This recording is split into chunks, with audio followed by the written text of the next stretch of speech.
a large population of Windows users migrated to Linux. I don't use Windows at all anymore. Windows is not top dog anymore. I would say the last good version of Windows, in my opinion, was probably Windows 7. Okay, anything after that, it has felt like a fart in the wind. Microsoft products are being phased out by individual municipalities or federal states or organizations. Bill Gates is losing it, as the empire he built for decades crumbles around him. Windows, once untouchable, is being abandoned by the world. And honestly, no one is responsible for this except Microsoft itself. The operating system that defined generations is now a catastrophe, leaving Gates helpless as users revolt and the empire collapses. Hey Microsoft, yeah, why are you doing this? Let's just strip this out. Windows 11 degrades a little more every day. Boot times creep up. Updates break things that worked yesterday. Copilot shows up uninvited, syncing files nobody asked it to. Users are fed up, walking away in droves. Gates? He's staring at adoption numbers that read like a horror story. By January 2025, only 31% of users were on Windows 11, half of Microsoft's projection. The rest cling to Windows 10 like it's a lifeboat or flee to Linux, Chromebooks, or anything that doesn't make them feel like lab rats. Now there's no choice. Windows 11 requires a TPM, and Windows 11 will track your Microsoft ID together with your device ID based on the TPM. Then came the TPM 2.0 catastrophe. Windows 11 decided that half of perfectly functional Windows 10 machines were obsolete. 2018 PCs are too old. 2019 laptops are just incompatible. People who spent hundreds, sometimes thousands, on computers that worked fine were now forced into buying new ones. Freelancers, small businesses, retirees, they couldn't just toss their computers. One needs to ask why there's so much resistance. I've never encountered so much resistance to moving to a newer version, likely since DOS 3.1 to Windows, and that was justifiable. Microsoft had created artificial obsolescence, screaming, "Pay more or stop using your PC." Users weren't buying it. They switched to Linux distributions like Velocity OS and Zorin OS, systems that just work, without begging for attention or money. Gates watched helplessly as the number of Windows refugees grew by the millions. That they are removing known mechanisms for setting up an offline or local account. Microsoft says users will need to complete their Windows 11 setup with an internet connection and with a Microsoft account.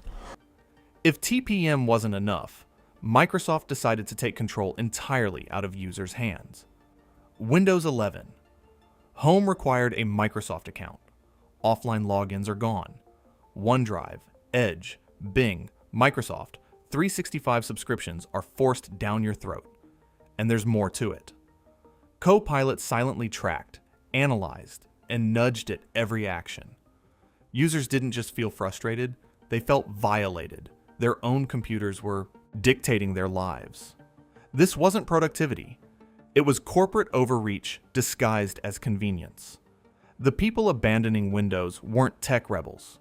They were normal humans, fed up with being lab rats for $1 trillion software company. But people found it exceptionally annoying on the Copilot platform because it was integrated in their word processing documents, their spreadsheets, their productivity tools that they depended on.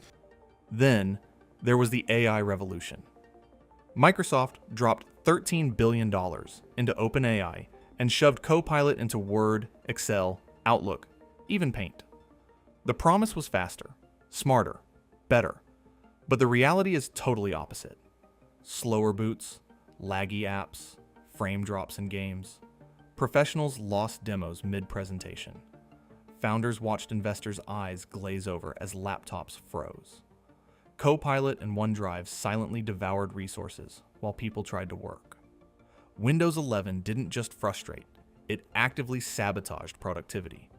The system Gates once claimed would empower people now made them want to throw their laptops out the window.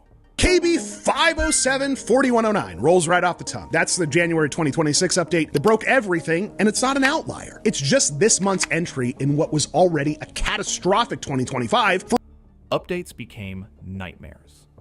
Startup founders woke to forced installs at 3 a.m. Investors in conference rooms watched as demos stalled for 35 minutes because Windows decided it was in charge.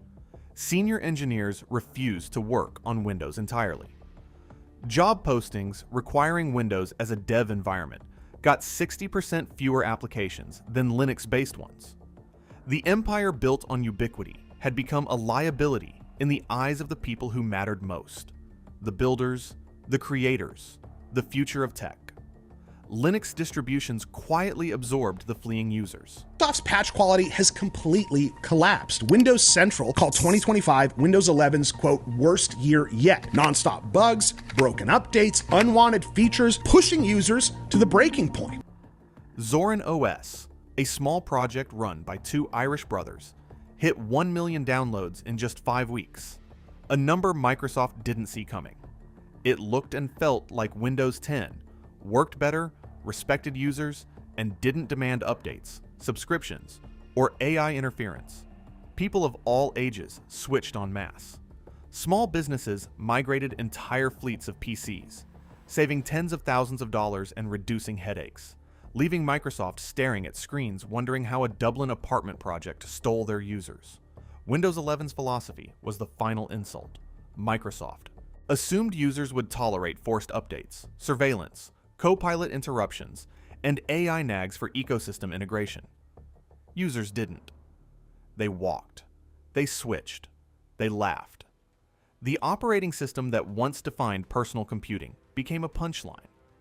Linux grew, Chromebooks surged, and Windows was left with corporate contracts and trapped users. Bill Gates, the architect of an empire, suddenly had nothing but declining adoption charts, angry users, and competitors built by two-person teams, outperforming a billion-dollar corporation. Well, so in other words, the times that I did use Copilot, I felt I wanted my time back. It wasn't as efficient as I thought it would be. Now, by January 2026, the exodus hit the people shaping the future. Startup founders. A leaked Microsoft memo revealed 81% of Gen Z founders under 30 rejected Windows entirely. Not because of cost or features. They said it plainly. Windows 11 treats me like I'm stupid. Friction, wasted time, disrespect. They weren't just leaving. They were running for the hills. These founders build companies, and they looked at Microsoft's empire and said, nope, Linux it is. London's entrepreneur. First Accelerator banned Windows completely. Teams using Windows shipped 31% slower than Linux crews. Mid-sprint updates, compatibility nightmares, wasted time. Windows was now a liability in the very ecosystem it once dominated. The first all Linux and Mac cohorts shipped 27% faster than historical averages, and investors noticed. Copycats followed. Techstars Austin, 500 startups. Linux wasn't a trend. It became the badge of serious founders. Windows, the operating system, is in such a bad state. Enter Velocity OS, a Linux distribution built for founders who don't have time for hand-holding. Pre-configured with dev tools, productivity apps, even financial trackers. Boot it up and start shipping. Founders recovered sleep, 1.2 hours more per night. Errors dropped. Deals closed. Time previously wasted wrestling. Windows updates or crashes became runway, revenue, and sanity. Then the horror stories spread. Customer demos crashed mid-presentation due to updates. Deals worth tens of thousands evaporated in 35 minutes. Founders calculated the Windows tax. Switching to Linux saved $50,000 to $70,000 per year. Investors read pitch decks like Scouts. Linux usage? Positive signal. Windows? Red flag. Senior engineers refused Windows. The feedback loop was merciless. Startups couldn't hire talent, shipped slower, lost deals, and the world watched Microsoft implode. According to Zorin, the Zorin 18 release has so far surpassed 2 million downloads in 3 months. Meanwhile, Zorin OS humiliated the Empire quietly. Built by two brothers in Dublin, it hit 1 million downloads in 5 weeks. It looked and felt exactly like Windows 10. No surprises, no traps. Boot times dropped, apps opened instantly, and everything just worked. Retirees, small businesses, even people who swore off Linux switched. Microsoft had spent decades monopolizing personal computing, and a volunteer-run distro was showing them how to respect users. What was Microsoft's strategy here? Fix Copilot's reputation by telling their most online users exactly which words they aren't allowed to say? The internet loves that! Maybe CEO Satya Nadella was just grumpy that By February 2026, Windows was down to 54.9% market share, the first time below 55%. Linux surged to 13.4%. Mac held 22.6%. Chrome OS 6.8%. Windows wasn't losing because another OS was technically better. It was losing because it disrespected users, forced updates, invaded privacy, and demanded obedience. Linux thrived by giving users control, privacy, and respect. Young founders, older users, and small businesses alike abandoned Microsoft. Bill Gates staring helplessly at adoption charts. Absolutely. I saw Copilot up in the right-hand corner. Really didn't see it as adding value based on what I was using these tools and products for. Microsoft tried the Windows for Startups program. Free licenses, Azure credits, dedicated support. The result was a humiliating flop. 340 signups versus 5,000 projected. Free software, free cloud, free everything couldn't undo 4 years of disrespect, frustration, and broken trust. Windows 11 didn't fail because of features, performance, or cost.